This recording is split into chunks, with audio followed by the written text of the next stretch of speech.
Hello everybody, my name is Taqir Zafar and today I am going to discuss with you the history questions of prelims 2021. So let us take a look of the questions. The first question is with the reference to the history of ancient India, Bhavabhuti, Hastimala and Shemeshwara were famous. The options are Jain monks, playwrights, temple architects, philosophers. If you try to understand this question is actually picked from medieval India. At the same time, you can consider this question from the section culture. The correct answer to this is playwrights. If you try to understand, see, Bhavabhuti was an Indian dramatist and poet whose dramas were written in Sanskrit and they are known for suspense. At the same time, they also give a description of the rival outstanding plays of the better known playwright Kalidas. Bhavabhuti was a Brahmin from Vidarbha and he is well known for writing the three important plays, that is Mahavira Charita, Malti Madhava and the Uttara Ramacharita. These three are very important, plays written by Bhavabhuti. The second one is Hastimala. Hastimala is considered as, also a very important scholar, and he wrote 8 plays, including Vikrant, Kaurava, Subhadra, Harana. So he is noted as a Kannad poet basically and playwright because they used to write play, and at the same time they belong to Hoysala Empire. So these two scholars, Bhavabhuti and Hastimala, and the last is Shemeshwara. Shemeshwara is again a very important, scholar who is known for playwriting. So these three important scholars are associated with playwrights. So it is a kind of a factual question, but yes, there is some kind of trap because the students can also mark, Jaina monks regarding to Hastimala. But at the same time, we need to see Bhavabhuti and Shemeshwara also. They belong to the area of playwriting. So this is a very, very important, area of culture basically, or we can consider it that it was the part of, medieval India also. Let us take a question. Next question. Consider the following statement. The Montagu-Chelmsford Reform of 1919 recommended granting voting rights to all the women above age of 21. The second statement is the Government of India Act 1935 gave women reserved seats in legislature. Which of the statement given above are correct? A is 1 only, B is 2 only, C both 1 and 2, and D neither 1 nor 2. See, this question is actually picked from constitutional acts.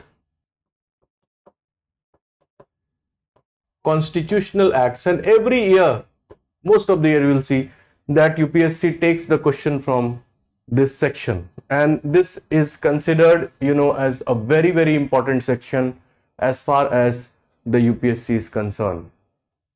So these two acts, in fact, the Montagu-Chelmsford Reform, that is Government of India Act 1919 and Government of India Act 1935. See, the first statement, this is a wrong statement, and this statement was right statement.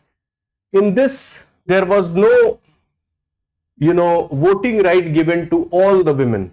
Yet, yes, but there were some kind of clause that was there.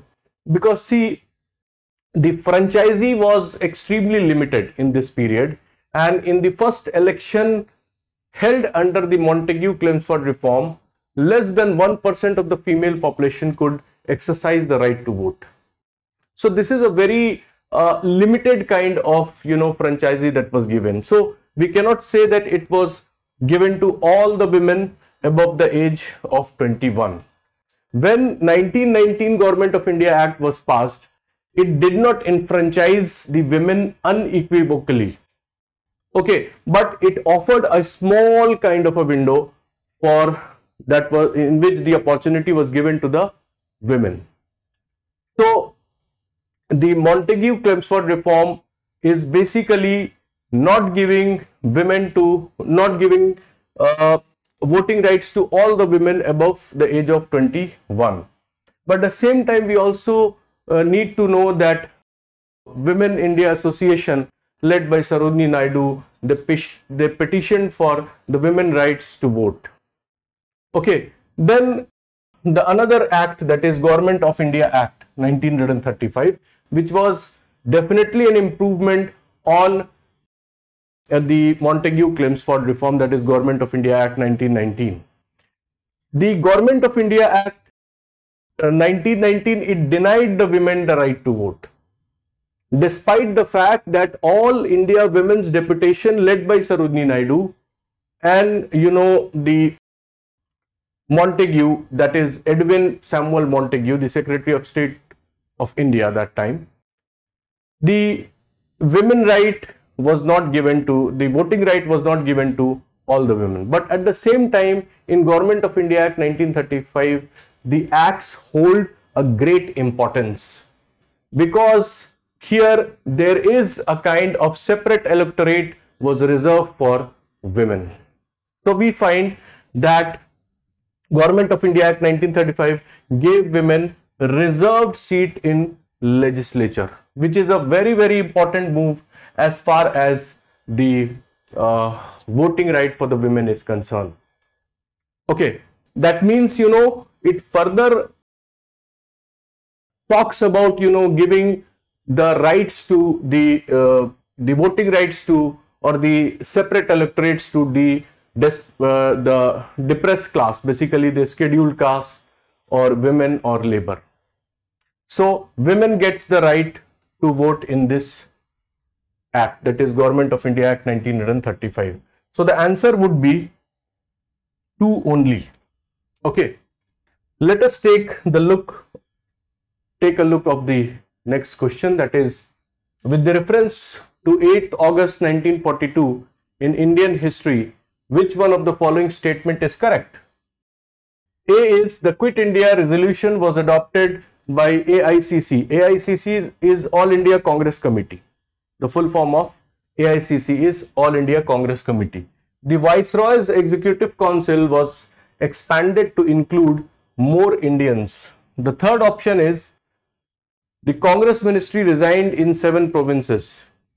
And the fourth option is Cripps proposed an Indian Union with full dominion status once the Second World War was over. So this question belongs to the Quit India resolution basically. 8th August 1942 is associated with Quit India resolution, which is a very, very important, move, and it created a background for Quit India movement. In 1942, there was a failure of the Cripps mission that left actually no, that left no meeting ground between the British government and Congress. And Gandhi was also very much dissatisfied with this Cripps mission. So Congress Working Committee met at Wardha in July 1942 and it adopted a resolution that is known as Quit India resolution. And the resolution stated that British rule in India must end immediately and the British should quit from India. So the correct option will be the Quit India resolution that was adopted by All India Congress Committee. All India Congress Committee, they met on 8th August, okay, and they passed this Quit India resolution. And they met on 8th August at Bombay, and the Quit India resolution was adopted in Wardha in July 1942. So Congress proposed to start a non-violent mass struggle against the British under the leadership of Gandhi. So this Quit India movement was the last, you can say, the great struggle on the platform of Congress, and in fact the last movement in Indian national movement. So the correct option will be the Quit India resolution was adopted by AICC. Take a look to the next question.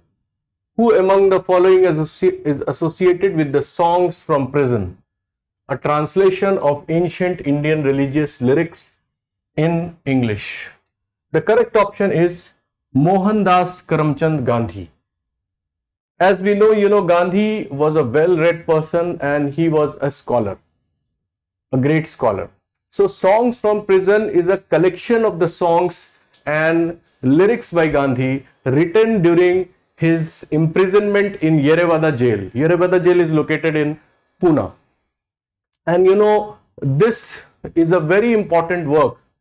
And the translation from Sanskrit hymns and lyrics, that is actually translated from the Upanishad and other scriptures, the ancient scriptures. So Gandhi made this translation in Yerewada prison in 1930. And the translation of the works that was done by or was written by Manu or Tulsidas, Kabir, Mirabai, all these people. Tukaram also one of the scholar. So Gandhi made the translation of these work, prepared the translation of these work, and he has a friend, his friend, an English friend who was basically known by the name of Miraben, and there was a person by the name of John Holland.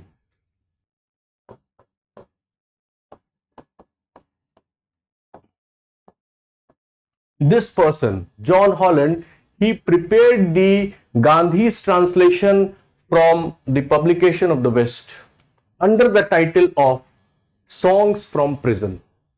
So UPSC has picked this question. It is not an easy question as per my opinion. It is a bit difficult question, and this was asked in UPSC. So the correct option is Mohandas Karamchand Gandhi. The translation is Songs from Prison.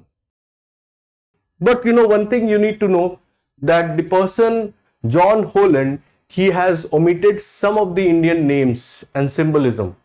Why?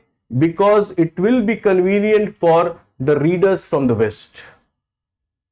Okay, so it is a very, very important work done by Holland on Gandhi. Take a look of the next question. This question is related to medieval India. With reference to medieval India, which one of the following is the correct sequence in ascending order in terms of size? The options are Pargana, Sarkar, Suba. B. Sarkar, Pargana, Suba, Sarkar, Pargana, and last option is Pargana, Suba and Sarkar. Okay, 4 option दिए हुए हैं, and this is related to administration.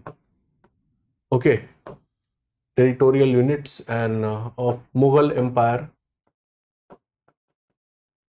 Mughal Empire से related है to the administration. Okay, see, Mughal Empire is basically military in nature, and it has got very high level of centralized administrative structure. And Mughal Empire is divided into different Suba, and then Suba is further divided into Sarkar, and Sarkar is further divided into Pargana. Pargana comprises of many villages. So here it says in the ascending order. So this would be the right option.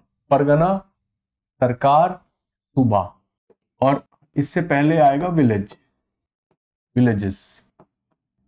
So this is the right option. ये सही option है, तो ये correct हो जाएगा. Okay, so this question was very easy and conceptual question.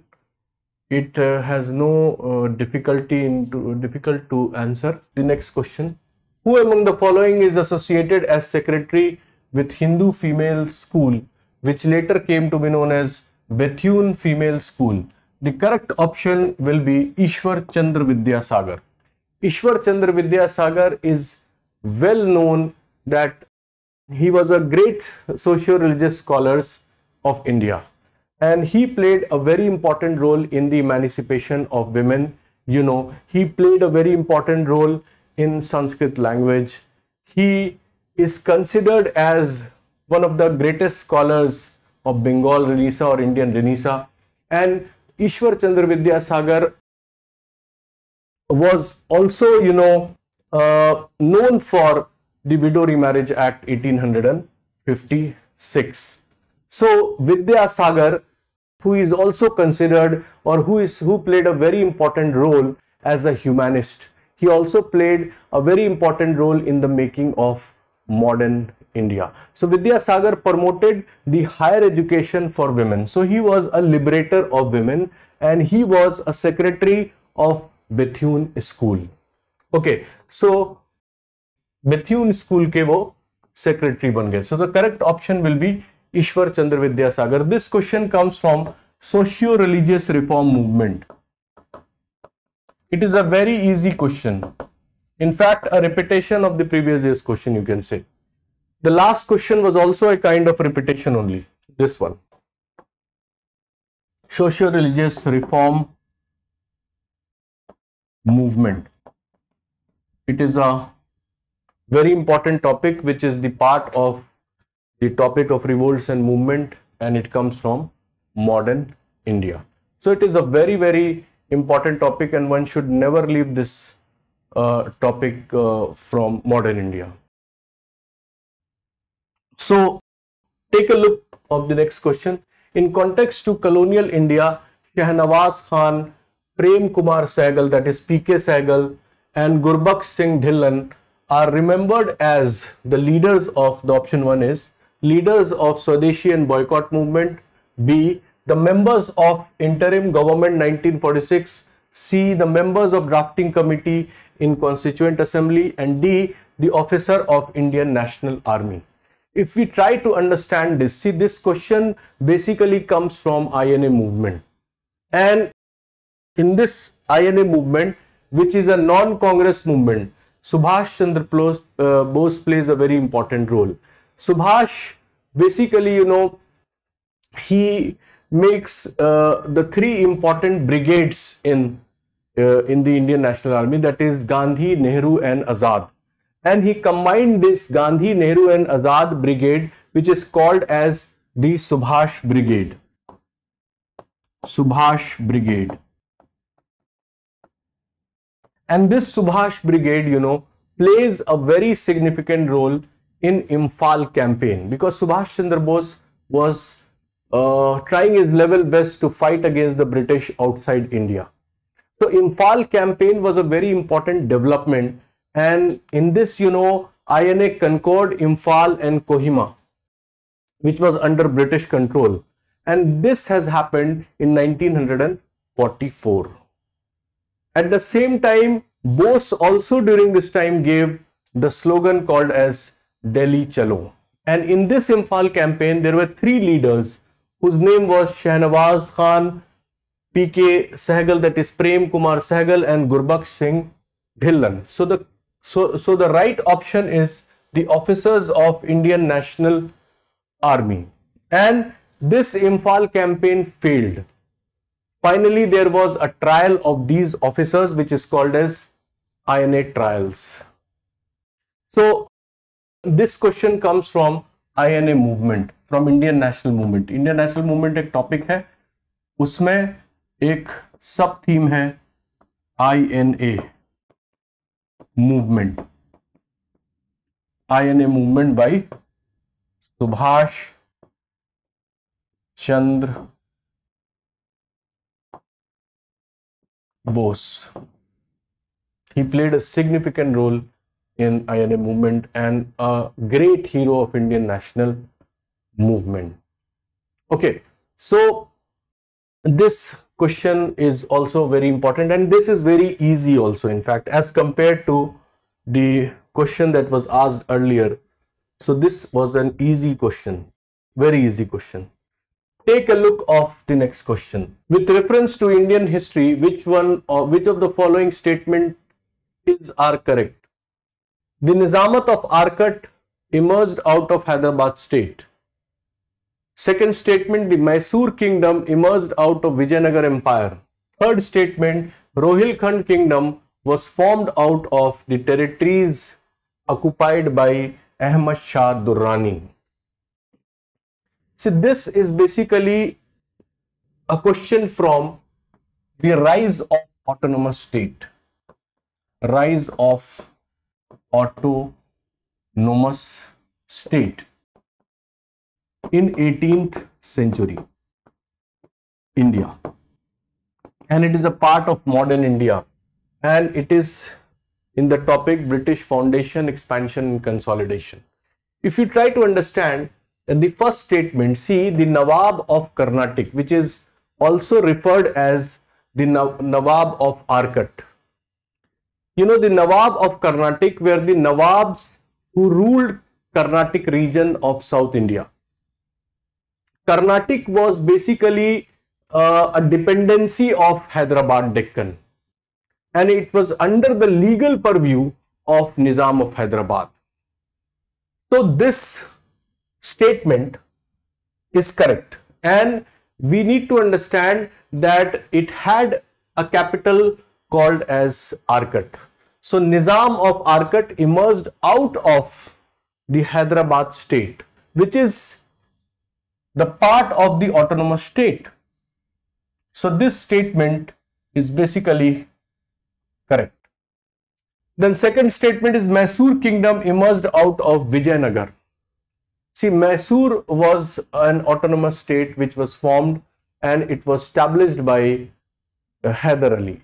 Mysore was located in Hyderabad, and this is basically at the junction of Eastern and Western Ghats. This state was actually part of the viceroyalty under Vijayanagar Empire, and the kingdom of Mysore was preserved, and it was established by Hyder Ali. And how this happened? In the early 18th century, Mysore was ruled by Wadeyar dynasty. There was a dynasty called as Wadeyar dynasty. Wadeyar dynasty. एक dynasty थी जिसका नाम था Wodeyar dynasty, and Wodeyar dynasties ruler was Chikka Krishna Raja. Okay, and there was a prime minister whose name was Nanja Raja. Nanja Raja was the prime minister, or you can say the main person behind this Wadeyar dynasty. Finally, in the mid of 18th century, you know, there was emergence of Mysore, because you know the Hyder Ali actually fought with this dynasty and finally occupied it. Okay, so in the early 18th century, Mysore was ruled by Wadeyar dynasty, and the real power was in the hand of Nanja Raja, and this was, you know, the power of this Wadeyar dynasty was seized by a soldier who was a soldier of Wadeyar dynasty, and he seized the power of that dynasty and formed an autonomous state of Mysore. So Hyder Ali was the founder of the autonomous state of Mysore. The foundation of Mysore power was laid by Hyder Ali, which was later consolidated by his son Tipu Sultan. So the correct option, this is the right statement, that Mysore kingdom emerged out of Vijayanagar. In Vijayanagar there was a dynasty that was called as Wadeyar dynasty, in fact, in the later periods. So this is a very important, you know, development that was done in 18th century, and Mysore emerged to be a strong state and was a great challenge to the British Empire. The third statement is Rohilkhand kingdom was formed out of the territories occupied by Ahmad Shah Durrani. This statement is not right. This is a wrong statement. See, Rohilkhand, which is basically, you can say, there was a person by the name of Dawood, okay, a soldier. He was a Pathan, and his son's name was Ali Muhammad, and they carved out a principality by the name of Rohilkhand.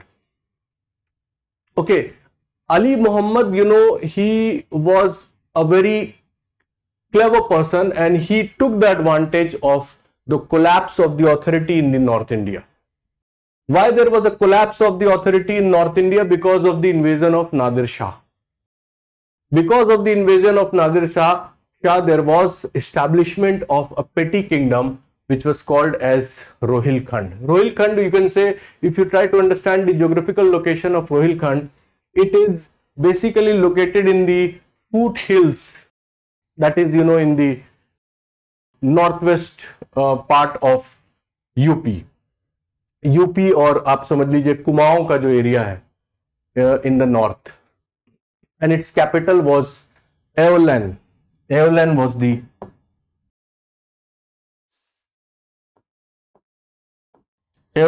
The capital of Rohilkhand. Uttar Pradesh और जो Kumaon reason in the north, Bareilly और क्या कहते हैं रामपुर, इसका जो area है वो रोहिलखंड का है. So this statement is wrong because it was not carved out or formed out of the territories of Ahmad Shah Durrani. Take a look of the next question. Which of the following statement is correct?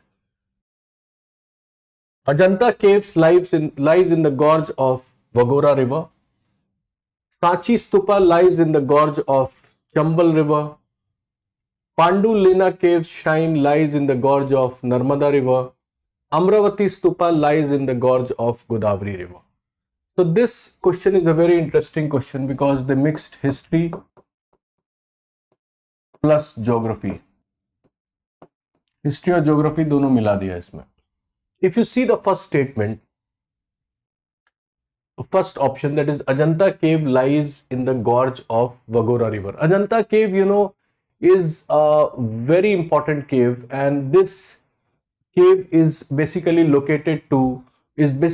related to Buddhism. Okay, and it is also famous for Jatak stories and the paintings. Okay, very famous paintings. And Ajanta caves is in Maharashtra, and it is also a masterpiece in Buddhist art. So there is, the presence of this cave in the gorge of Vagora river. So this is the correct option. But at the same time, we also need to know that what are the other options, why and what are the correct options which is related to Sanchi and Pandu Lena cave and Amravati. So let us check for Sanchi stupa. Sanchi is basically a area which is located in the western central Madhya Pradesh. Okay, and this area is located on a river called as Betwa river, which is near to an area called as Vidisha also. So this is not the right river. This is a wrong option. Then C. Pandu Lena cave shrine is in the gorge of Narmada river. This is also a wrong option because Pandu Lena cave is basically located in Nasik. And Nasik is a very historical place, a very religious place which is famous for Kumbh Mela also. And this Pandu Lena cave is located in the gorge of Godavari river. Godavari river. And this Amravati stupa This is also wrong. It is not located on the gorge of Godavari, but it is located on the gorge of Krishna River. So this time they have mixed both history and geography together. Ajanta cave is a very important, cave. Ajanta cave is famous for, its painting, and at the same time it is a very important Buddhist art, and it is also the part of UNESCO's World Heritage Site. Since 1983, it was registered in World Heritage Site in UNESCO. So this is a very, you can say, a bit difficult question as far as the both history and geography is concerned. So a student should have a proper knowledge of both geography and history to solve this question. So take a look of the next question. Consider the following statement. The first statement is 21st February is declared to be the International Mother Language Day by UNICEF. The second statement is the demand that Bangla has to be one of the national languages was raised in the Constituent Assembly of Pakistan. This statement is a wrong statement. This is a correct statement. So the option will be 2. See, the first statement is incorrect because in 1999, UNESCO declared, not UNICEF, UNESCO declared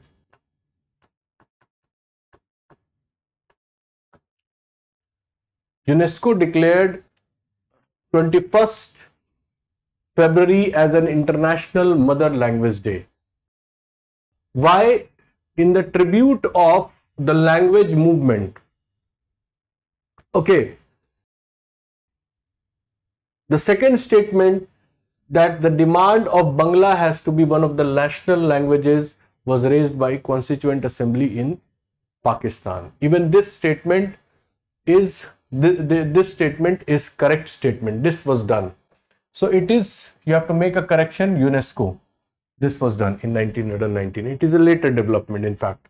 So the correct option is 2 only. Take a look of the next question. With reference to Chausath Yogini Temple situated near Morena, consider the following statement. So this is related to culture, Indian art and culture.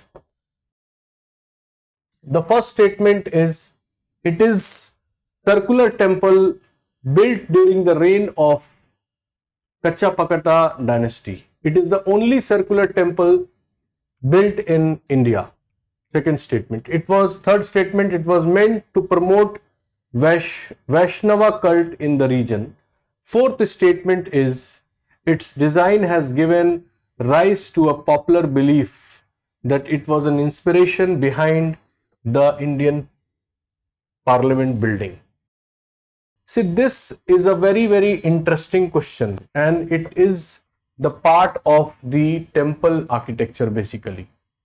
And this question, Chausathi Yogini Temple, which is in Morena in Madhya Pradesh basically, this temple is very important, and in this there is a circular architecture, and this was in the reign of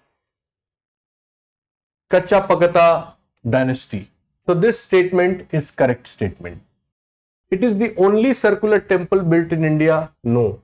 This is a wrong statement basically.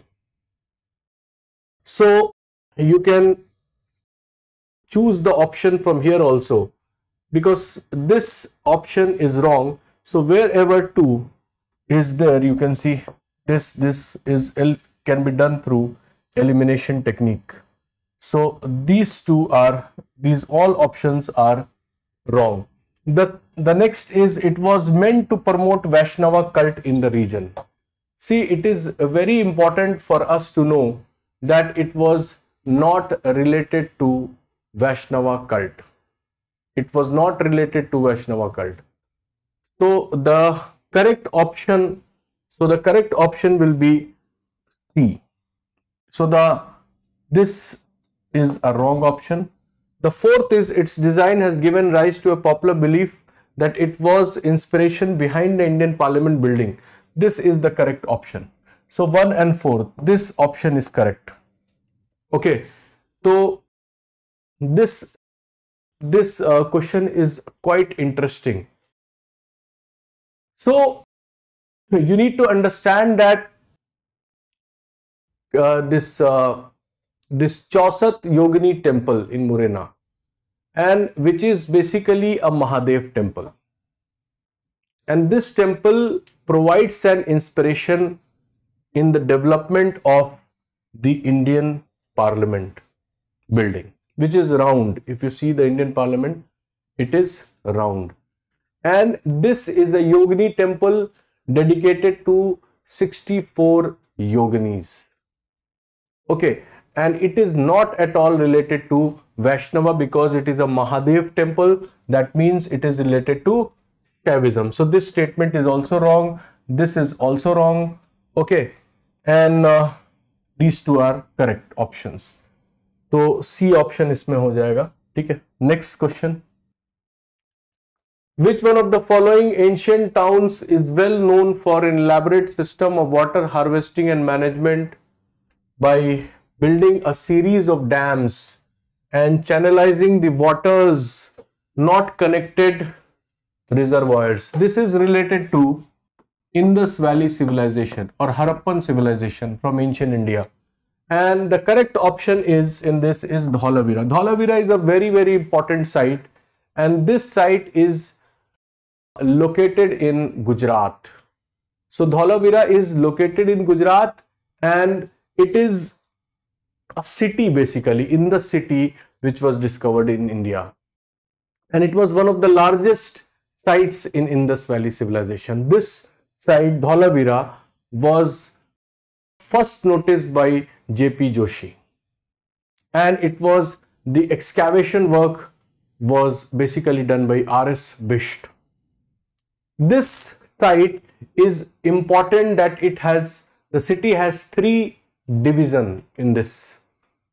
Generally in the cities or Harappan cities have 2 divisions, the upper town and the lower town, that is citadel and the lower town. The most unique feature of this site is that it has, its division is not into 2 parts but in the 3 sections.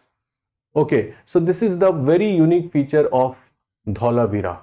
Now let us understand that how this is, associated with that, how it is very much, connected to the system of water harvesting and management building in a series of dams that is connecting the channels. Okay, so Dholavira is known for art of conservation of water, and the people of Dholavira, they built the dams. Okay, they built check dams and collected the waters in the reservoirs.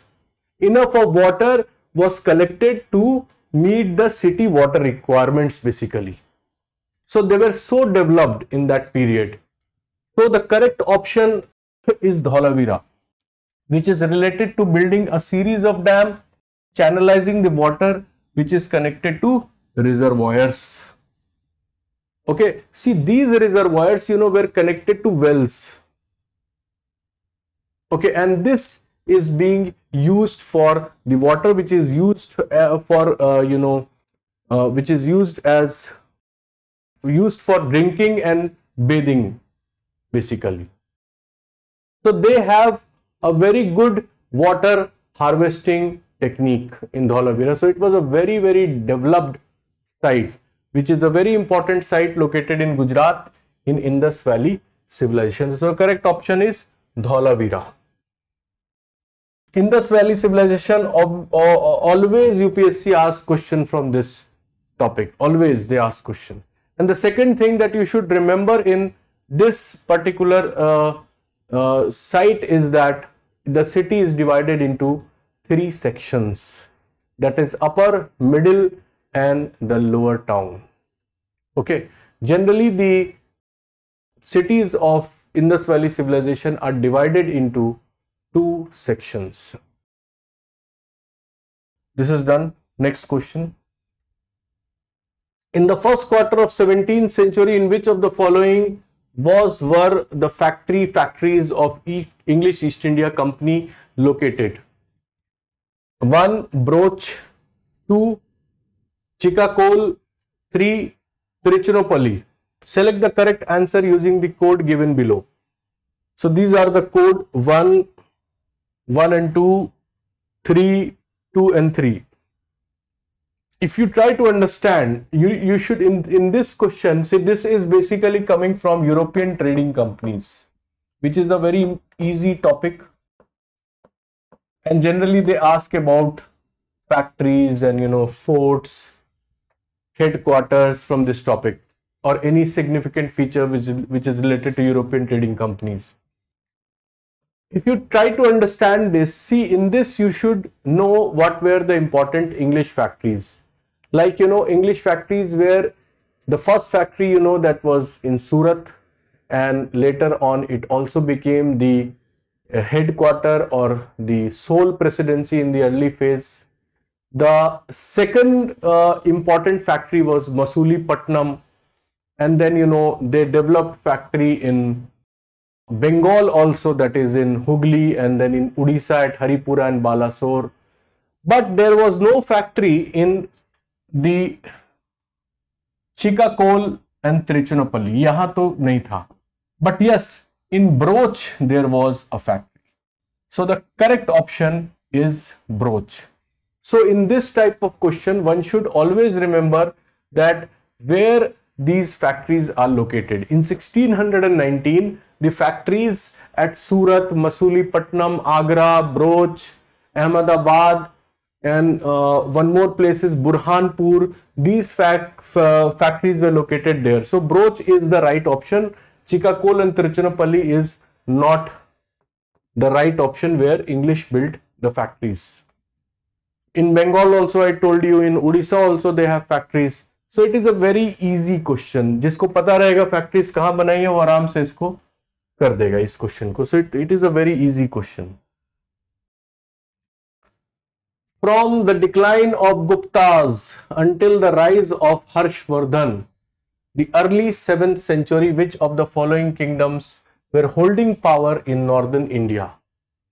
And there are the dynasties that is given in the question.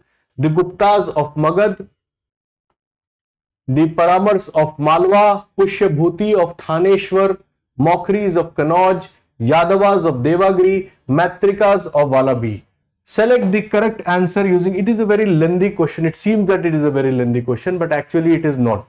It is related to the post-Gupta period, basically, during the time of Harshvardhan. The Guptas of Magad. Okay, the Guptas of Magad, the Paramars of Malwa. This is not the right one. Then Pushyabhuti is there. This is correct. Pushyabhuti, to which Harshvardhan belonged to. So this is right. Mokhris of Kannauj. Yadavas of Devagiri. This is not right.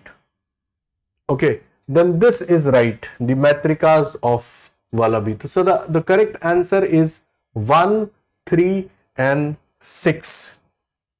In fact, 1, 3, 4 and 6. So this is the right option. It is also very factual kind of a question in which you need to know that the Paramar dynasty, it is not a part of the post-Gupta period. In fact, it was the Paramars ruled Malwa between 9th to 14th century, and the Yadavas, they ruled between 1187 to 1317. So this is also not the dynasty which is there between the early 7th century. These two dynasties, this one and this one, the Yadavas, these are the dynasties that developed later, which is a very important fact. Okay, so it is a very general question. जिसको थोड़ा बहुत भी ज्ञान होगा कि कैसे कौन सी dynasty कब आई है, तो he can easily solve this question. आराम से ये कर लेगा वो. So 1346 is the right option. B. Next. According to Portuguese writer Nunes, the women in Vijayanagar Empire were expert in which of the following areas? 1. Wrestling. B. Astrology.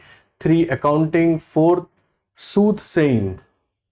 See, this person Nunes was a Portuguese Jewish traveler basically, and he comes to Vijayanagar and he leaves a very important, interesting details about Vijayanagar, about various things, whether it is massive fortification work or the towers or security wall.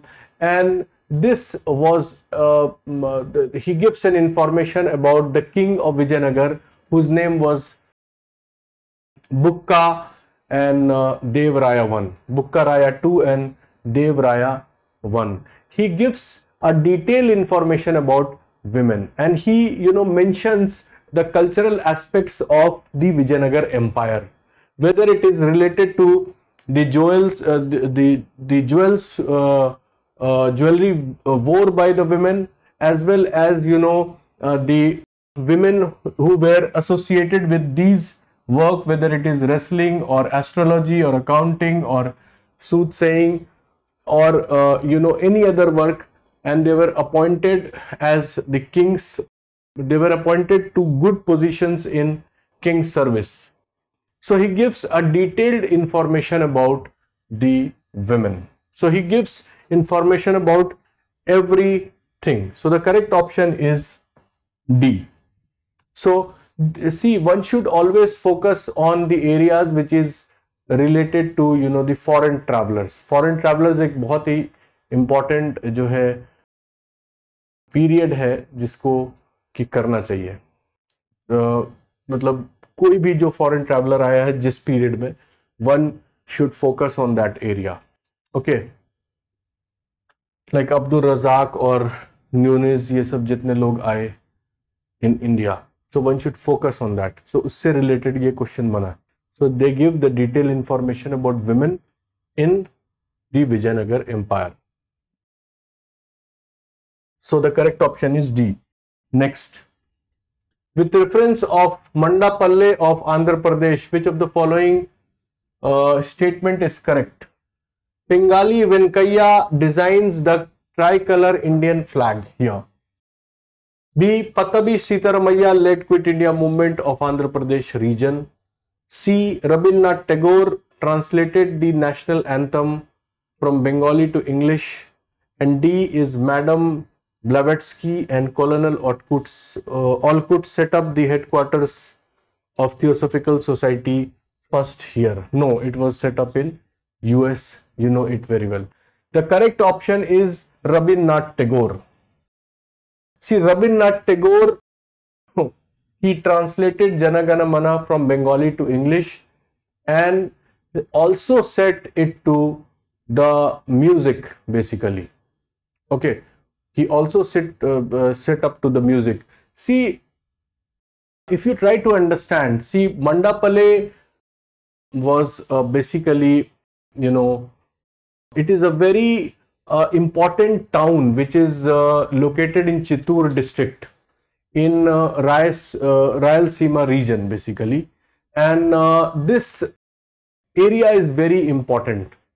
It is important because Annie Besant. It is important because of Annie Besant. Annie Besant's Theosophical College is located here, and at the same time, national anthem, that is Jana Gana Mana, was set.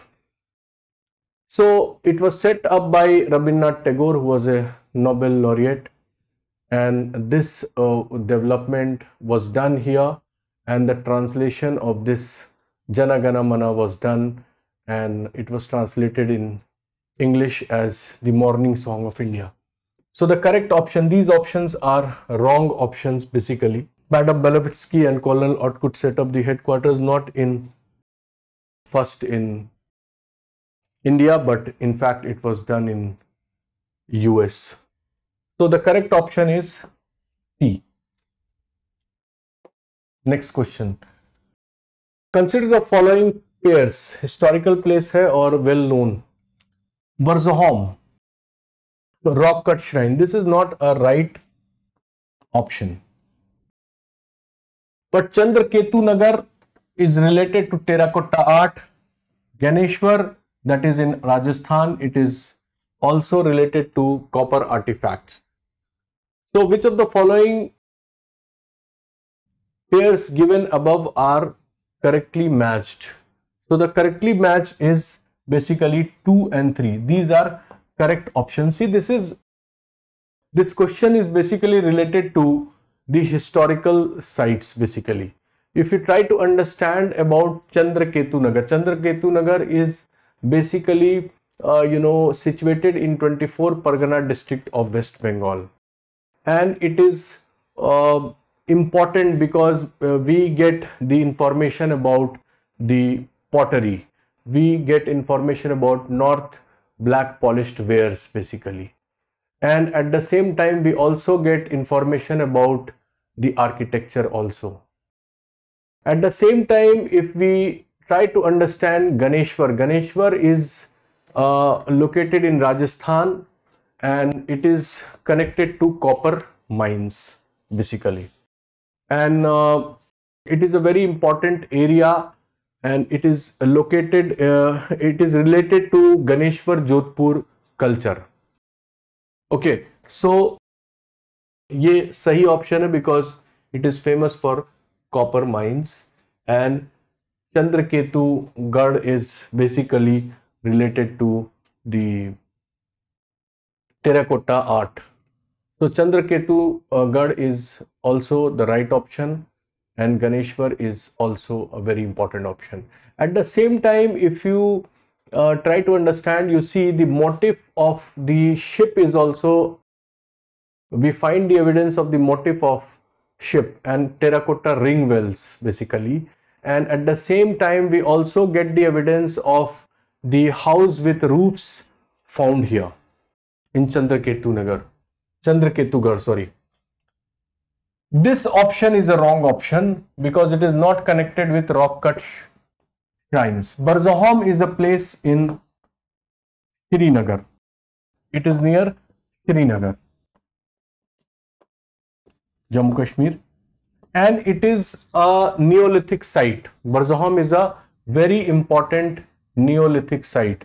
Burzahom is famous for the fact that the dogs were buried with their masters, and there was also the evidence of pit dwelling. This site, Burzahom, was discovered by Dettera and Patterson, and it is a very, very important Neolithic site. If you try to understand the meaning of Burzahom, the literal meaning of Burzahom is place of birth, and we have the evidence of pit dwelling.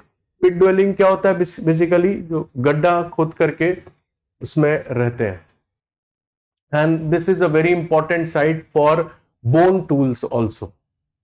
Okay, burials also.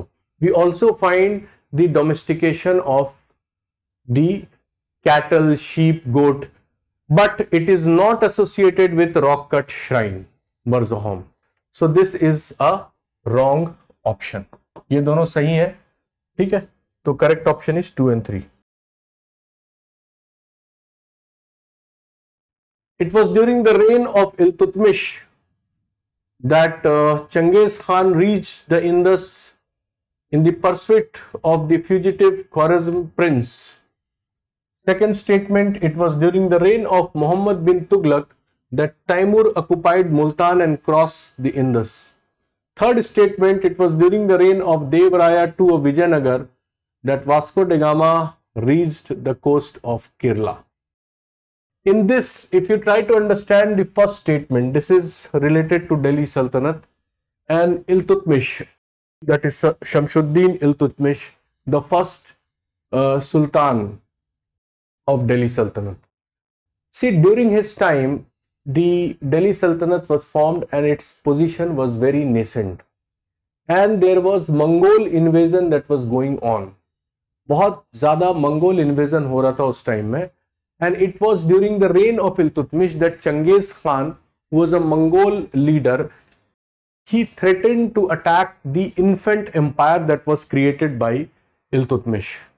But Iltutmish was basically, scared of this Mongol invasion. And during that time, there was a ruler whose name was Jalaluddin Mangbarni. Jalaluddin Mangbarni. Jalaluddin Mangbarni was a Khwarizm ruler. He was, chased by Genghis Khan. And he asked for help. He asked help from Iltutmish when he reached Indus. But Iltutmish denied the help by saying that the weather condition is not good here.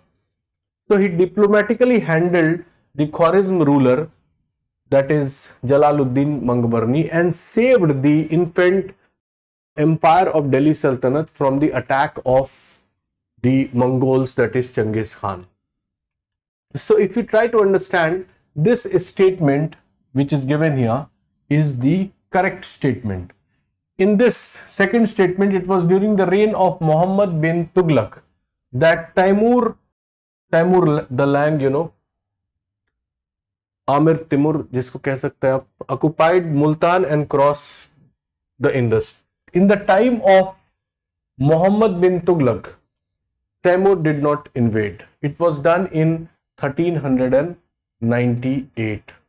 Okay, and it was basically done during the time of the later Tughlaq rulers, and the later Tughlaq ruler's name was Nasiruddin Mahmud. So it was done by Timur in 1398. Timur reached Delhi and he ravaged the city, and there was so much of bloodshed. He killed many people, and it was not done in the time of Muhammad bin Tughlaq, but in the time of later Tughlaq, whose name was Nasiruddin Mahmud. So this first statement, the second statement is wrong. The third statement, it was during the reign of Devaraya II of Vijayanagar that Vasco da Gama reached the coast of Kerala. See, it was not during the reign of Devaraya II, because Devaraya II was ruling between 1422 to 1446, and Vijayanagar Empire was there between 1336 to 1556. So it was not during the time of Devaraya II that Vijayanagar, that Vasco da Gama came to India. He came to India in 1498. Okay, though it was in the time of Vijayanagar Empire only. So this statement is also wrong. So this is the right option. Consider the following statement. Saint Francis Xavier was one of the founding fathers of Jesuit order. Second, Saint Francis Xavier died in Goa, and in the church is dedicated to him there. Third is the fest of Saint Francis Xavier is celebrated in Goa each year. See, for this we need to understand something about Saint Francis Xavier.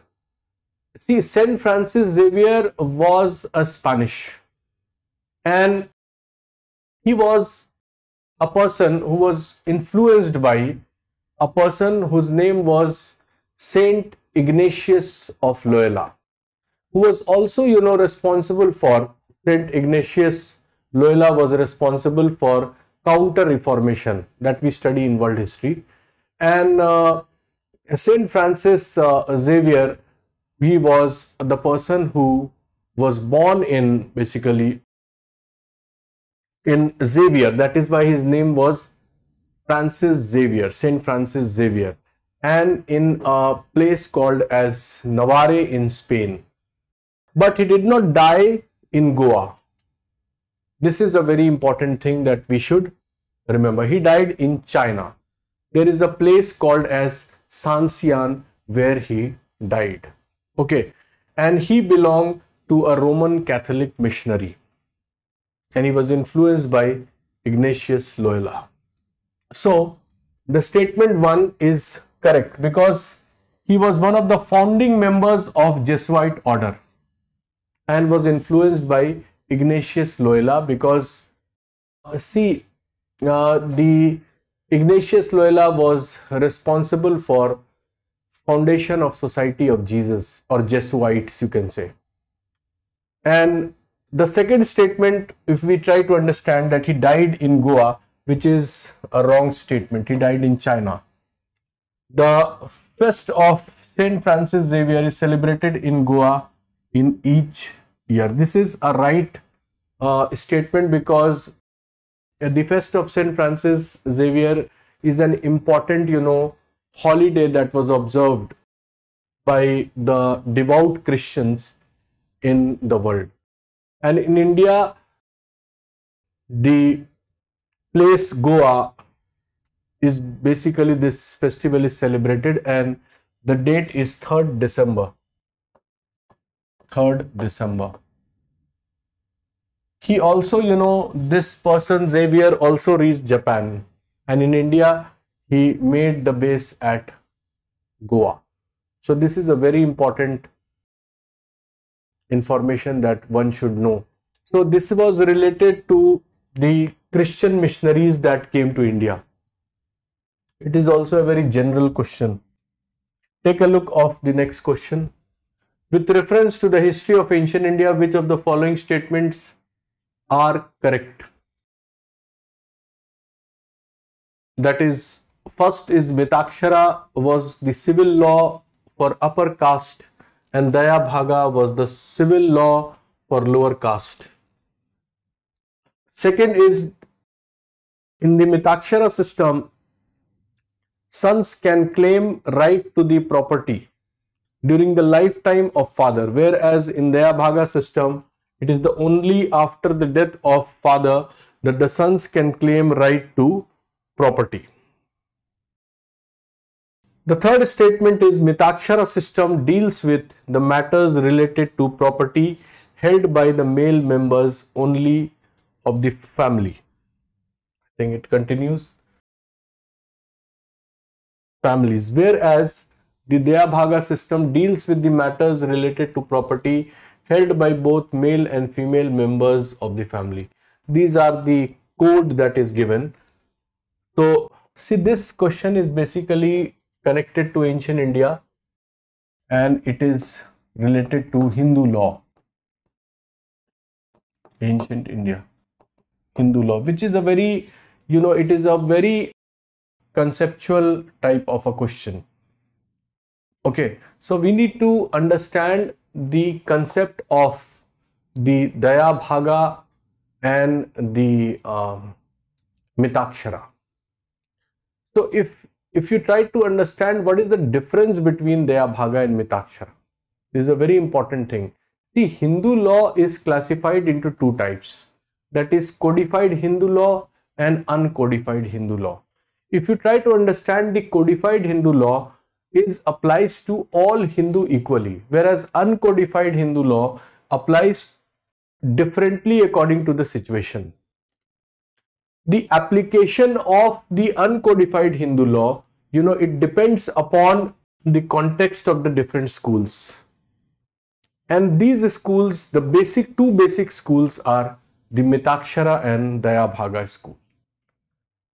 If you try to understand the Daya Bhaga school, that is, Daya Bhaga is basically derived from the name that was written by a person called as Jimu Tawana. क्या नाम है उनका? Jimu Tawana.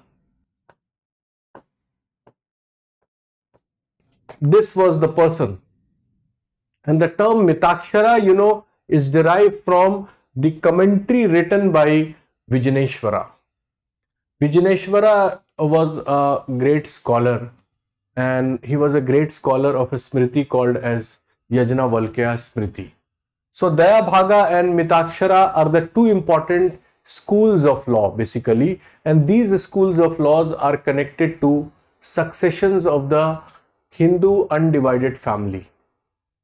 Okay, Daya Bhaga school is also, related to the laws that is being observed in the two important states, that is Bengal and Assam. Okay, the other thing is that Mitakshara school of law is, is subdivided into the areas of Banaras or in Maharashtra, and in fact in Madras also, that is the Dravida, and Mithila in Bihar. So these law schools come within the ambit of the Mitakshara school. So we need to understand that what is basically the difference between the two schools. First of all, we'll try to understand that what are the important features of the Mitakshara school. See, in Mitakshara school, the right in the joint family property is acquired by birth. Okay, this is the first thing that one should know. The second thing, that as a rule, the females have no right to succession to the family property. The third thing is that right of property, that is, the right to property of the survivors to the other male members. So this is these three important, principles are, you can say, the features or the characteristics of Mitakshara school. And in Daya Bhaga school, what happens that the rights in the joint family, or the properties that is being acquired by the inheritance or by will. And in Daya Bhaga school only the females have the right to property. Okay, this is a very, very important clause, you can say. We can say, so Daya Bhaga and Mitakshara school, which is very important in the Hindu laws, basically laws of inheritance, we can say. But there are differences also as far as joint family is concerned, or the capurcenary is concerned, or partition is concerned, or the laws related to the right of women is concerned. So various places these two important schools are connected to.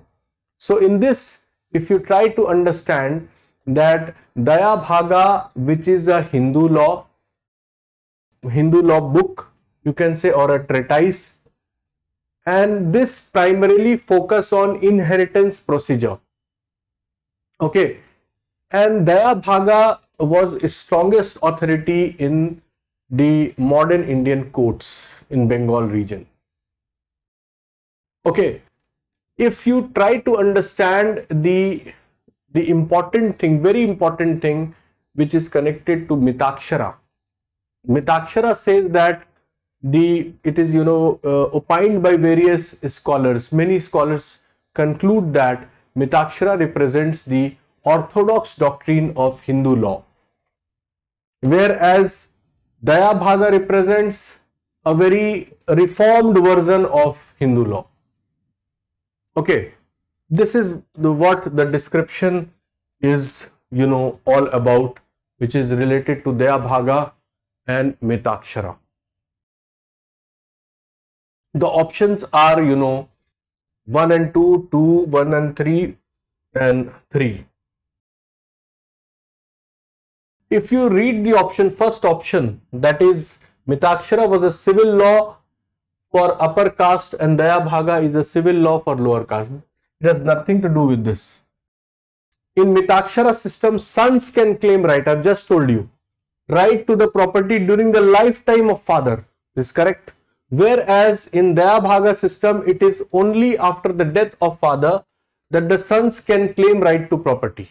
This also I have told, this is a very important option. The Mitakshara system deals with the matters related to the property held by the male members only of the family. Male members only of family. Whereas in Dayabhaga system deals with the matters related to the property held by both male and female. This is again wrong, as I have just discussed with you. So in this, only 2 is correct. So B is the right option. Take a look of the next question. This is the last question. See, with the reference to India, the terms Halbi, Ho and Kui pertains to A. Dance forms of northwestern India, B. Musical instruments, prehistoric cave paintings, and D is tribal language. The correct option is tribal language. Tribal language is the correct option. If you try to see this, a question comes from culture, because such questions are being asked in culture. If you try to understand Halbi, Halbi is basically a language, which is spoken in the areas of Maharashtra, or you can say it is related to Odia and Marathi. So it is a language basically, and it is spoken in the Eastern Indo-Aryan language. It is basically an Eastern Indo-Aryan language. And if you try to understand the Ho language, Ho is basically the language which is belonging to the areas of the Kol tribal communities of Odisha, and it is also connected to Jharkhand, or you can say Bihar, West Bengal, Assam, these areas. So this is a very, you can say, factual question, and it is connected to culture. At the same time, if you try to understand Kuilite, Kuilite is important, language which is connected to America, Washington state in United States. So these 3, it is a very tricky question, लेकिन थोड़ा सा भी एक भी idea होगा तो उसको पता चल जाएगा कि वो किससे कनेक्टेड है. हल्बी, हो, हुई, ये सब ट्राइबल लैंग्वेजेस, जिसमें कि 2 are related to India and 1 is related to US, that is the क्वी. ये जो लैंग्वेज है QUI, that is the language of native American people in Western Washington in United States. So here we finish the questions. So ये भी culture से related question है. So total 21 questions were asked, and I can say it was a mix and match of difficult and easy question. Very conceptual question they asked. Few questions were very informative also. Like this question was not an easy question. This was also not very easy. It was very conceptual question. If you try to see this question, this is factual question, but yes, one should understand the coming of Christian missionaries into India, and at the same time, that was happening during the time of Mughal Empire, and in fact before that, the coming of Christian missionaries.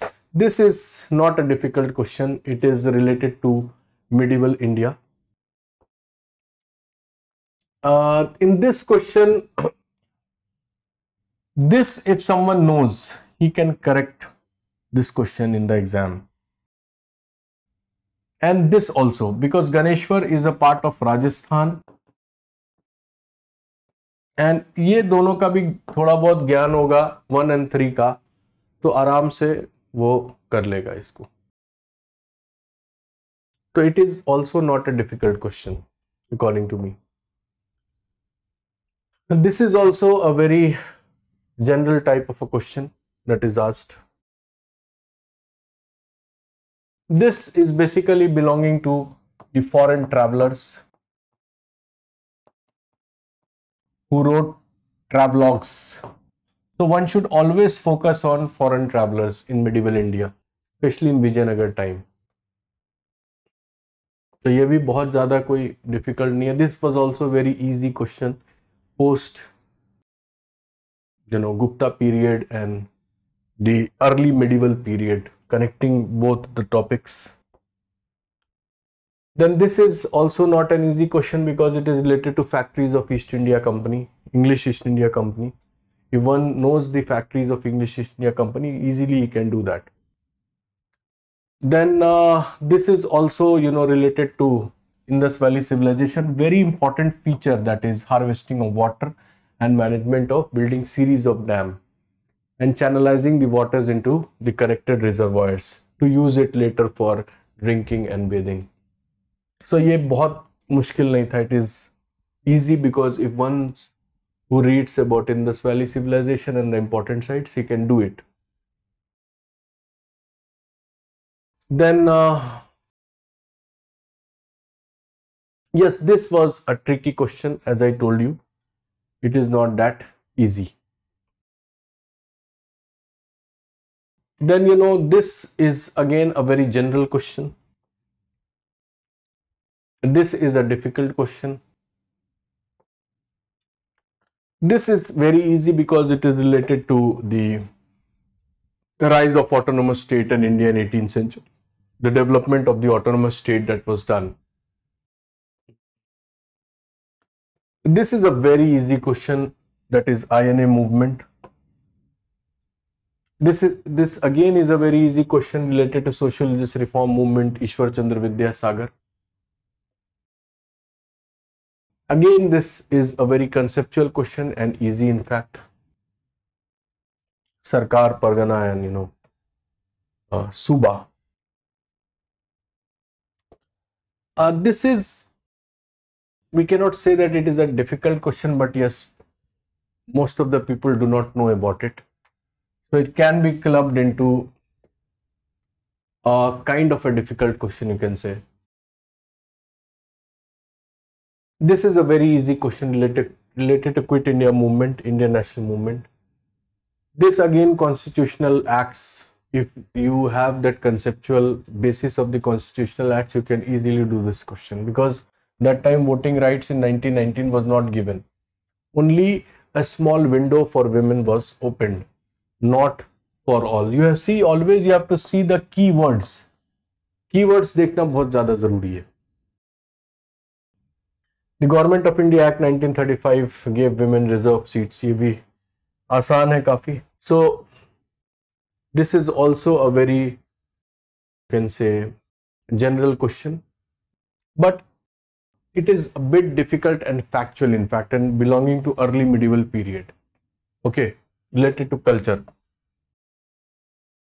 So we are done with the discussions of the history questions of prelims 2021. My best wishes are with you, and I pray to God that you get the result and you get a chance to write mains. Thank you for a patient hearing.